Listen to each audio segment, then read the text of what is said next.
Ice cores are about as close as you can get today to a time machine. Imagine being able to go back in time to any year that you wanted, to be in a position to reconstruct what the atmosphere was like, what the plant life might have been like at that time, what the ocean communities were like.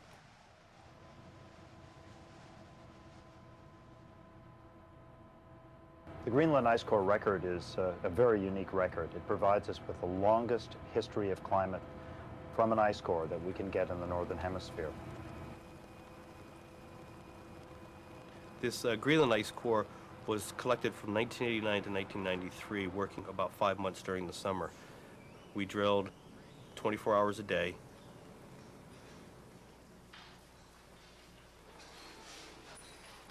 Once the samples, the cores came out of the drill hole, we lowered them down into this underground lab that we had up in Greenland. We need to keep the ice core below minus 20 degrees centigrade in order to contain the history that's in the ice core.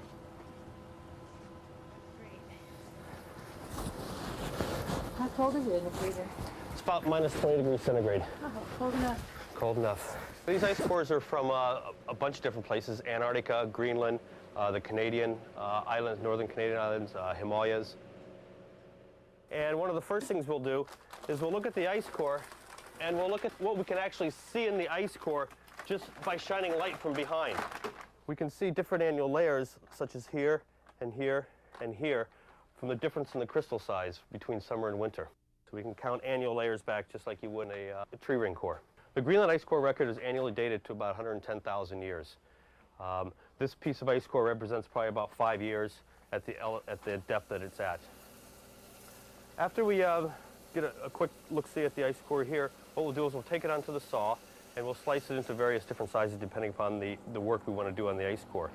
For the chemical work, we'll take it, we'll slice it into little sections, and then take that upstairs to our other freezers and either melt it or scrape it to get a good chemistry sample. Not only do the crystal size change from year to year, but the chemistry changes between summer and winter. This is the laboratory in which we analyze the melted samples from the ice core. We get measurements of the major chemical species in the atmosphere: calcium, magnesium, sodium chloride. What other kinds of records do you compare the data from the Greenland ice core to in order to understand the history of global climate?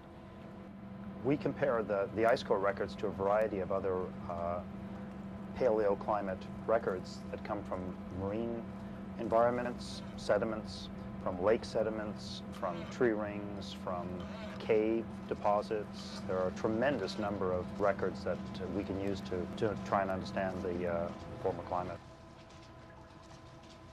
One of the ultimate goals of all paleoclimate programs is to be able to understand how climate has changed over the past, to be able to assess where we are in the climate system today, and to be able to make good predictions about climate in the future.